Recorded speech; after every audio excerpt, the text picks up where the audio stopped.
My name is Arthur Whitmore. I'm 85 years old, and tonight my family asked me to step outside so their evening could feel better. It didn't sound cruel. That's the strange part. Daniel didn't raise his voice. He didn't argue. He just looked at me like he had already made the decision hours ago. Dad, you confused the guests last time. I can't have that tonight. There was a pause, long enough for me to say something back. I didn't. Laura stepped in, soft voice, practiced smile. Maybe it's better if you sit this one out. Sit this one out. Like I was part of the game, but no longer on the team. I nodded. Of course I did. At my age, you learn that silence keeps things from getting worse. So I walked her to the door. No one stopped me. No one said, wait. No one said, stay. The door closed behind me with a soft click. And just like that, I was outside my own house. The air was colder than I expected. I sat down on the front steps. Careful with my knees. They don't bend the way they used to. Through the glass, everything looked warmer, brighter, safer. Laughter filled the room. Glasses clinked. Music played somewhere in the background. Emily stood in the center, wearing a blue dress. I bought that dress last week. It took me 3 stores to find it. I don't walk as fast anymore. She was smiling. Big, careless smile.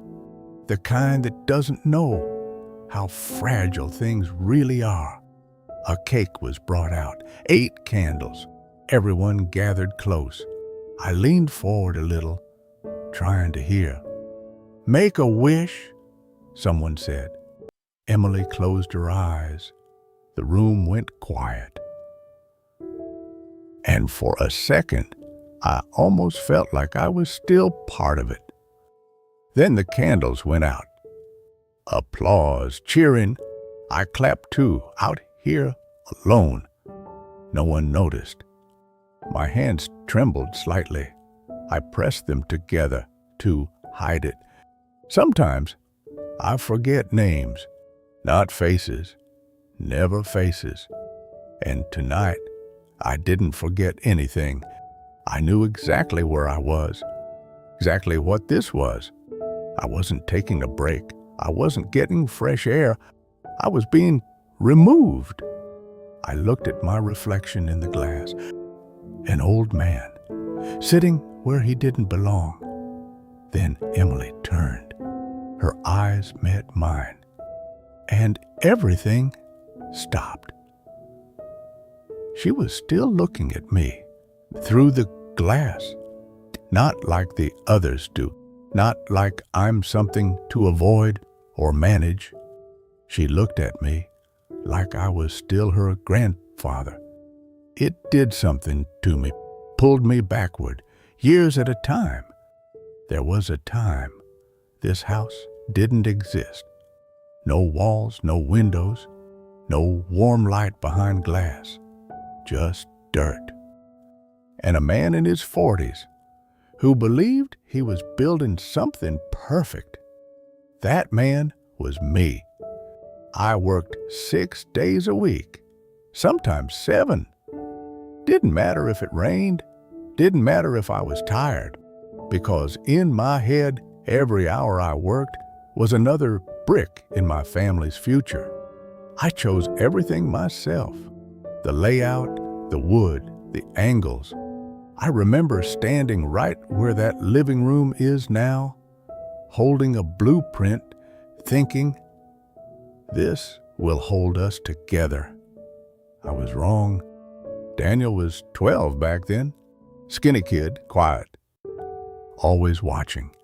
One afternoon, he stood in the doorway of my office.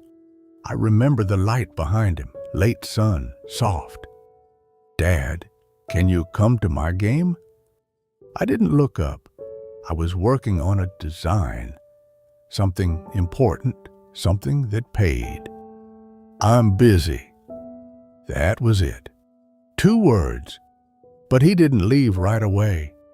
He stayed there, just standing. I could feel it. That pause. That waiting. Like he thought, if he gave me 1 more second, I might change my mind. I didn't. Okay, he said. Quiet, polite. And then he was gone. I don't remember what I finished that day.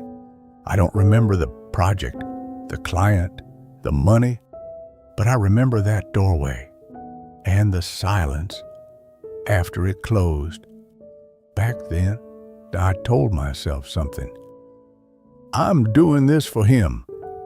Every missed dinner, every ignored question, every game I didn't attend, it all had a reason.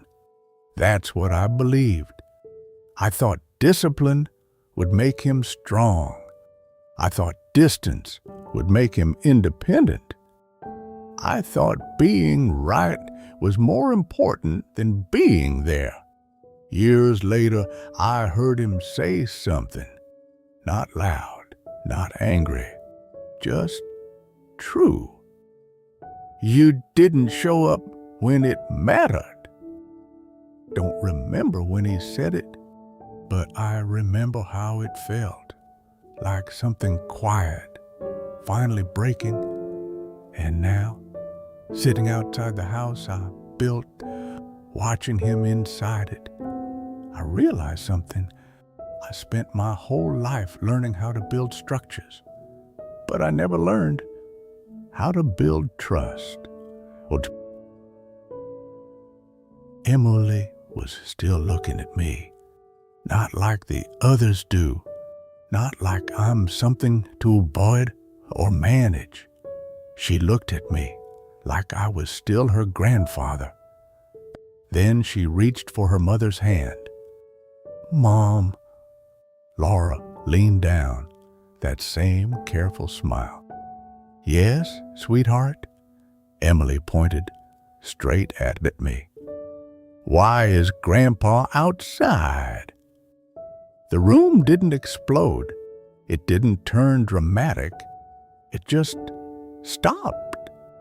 A laugh cut short. A glass lowered halfway. Someone shifting their weight. Laura let out a small laugh. Too quick. Oh, honey, Grandpa just wanted some fresh air. Emily didn't look at her. She kept her eyes on me.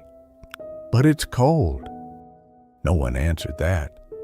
Daniel stepped in, smooth, controlled. He's more comfortable out there. I almost smiled. More comfortable. I was sitting on concrete, in the cold outside my own home. But inside, that sentence sounded better, cleaner, easier to accept. Emily's eyebrows pulled together. She wasn't convinced. Children don't understand performance. They don't adjust the truth to make adults feel comfortable. They just ask again. Then why didn't you go with him? That did it. Silence. Not polite. Not temporary. The kind that makes people look at anything except each other. Laura straightened up. Her smile was gone. Someone in the back coughed. Another picked up a drink but didn't sip. And Daniel looked at me. Not through me, not around me, at me. And in that moment, I could see it. Not anger, not embarrassment.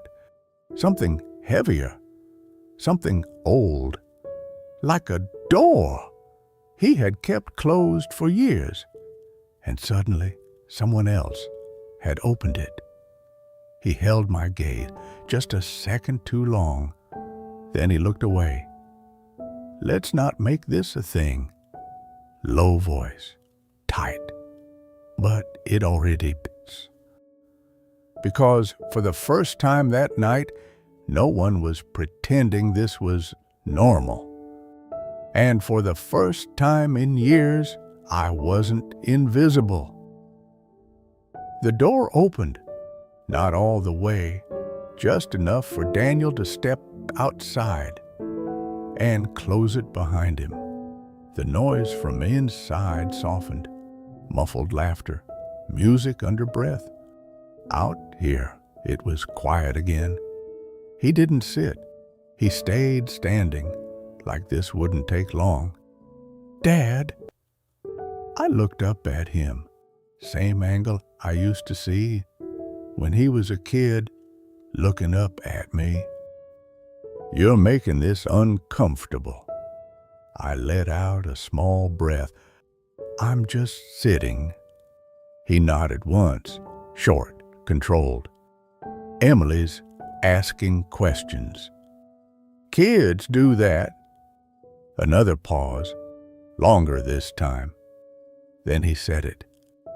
"You signed the house over to me, remember?" Of course I remembered. 5 years ago, kitchen table, a stack of papers. He told me it would make things easier. Planning, less stress. "You trust me, right?" I signed, because that's what fathers do. They give, and they assume it means something.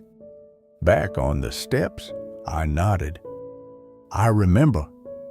He shifted his weight, hands in his pockets. "Then, trust me now."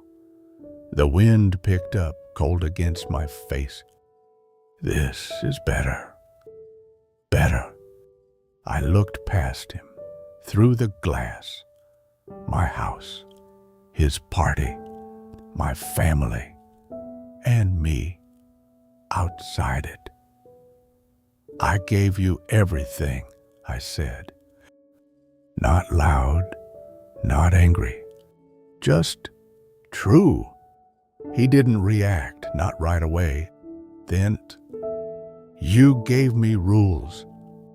That landed. "You gave me expectations. You gave me a house. But you were never in it." I swallowed. "I worked for you." "No." Still calm, still controlled. "You worked instead of me." That was new. I felt something shift inside my chest, slow, heavy. "You didn't show up," he continued. "Not when it mattered." The same words from years ago, but this time he didn't say them like a memory. He said them like a verdict. I opened my mouth, wanted to explain, to list everything I had done right, everything I had provided, but the words didn't come, because standing there, looking at him, I realized something. He wasn't asking for reasons. He was remembering, and memory don't negotiate. He exhaled, looked back at the door. "I'm not trying to hurt you," he said, and I believed him. "That's the problem," I answered. He frowned slightly, didn't understand, or maybe he did. Inside, someone laughed again, louder this time. The party had moved on, without either of us.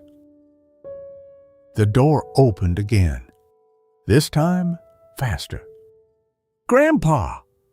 Emily ran out before anyone could stop her, bare feet on cold stone, small arms wrapping around me. I froze. It had been a long time since someone held me like that. No hesitation, no calculation, just love. Grandpa, come inside. I didn't answer right away.